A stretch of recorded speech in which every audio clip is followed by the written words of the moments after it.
It-8 ta' Settembru pajjiżna qed jiċċelebra il-festa ta' Jum il-Vittorja. F'dan il-jum pajjiżna ifakkar 3 rebħiet importanti fl-istorja tagħna l-Maltin.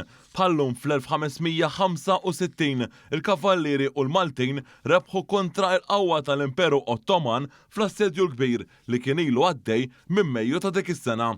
Dan hekk kif waslet l-għajnuna mingħand ir-Re ta' Sqallija u qawwiet oħra Ewropej f'dak magħruf bħala il-Grande Soccorso. Wara din il-ġrajja, it-toroq ħallew il-Gżejjer Maltin wara 3 xhur ta' ġlied kontinwu madwar pajjiżna. It-tieni assedju li għadda minnu pajjiżna u li huwa infakkar f'din il-festa huwa dak tat-tieni gwerra dinjija.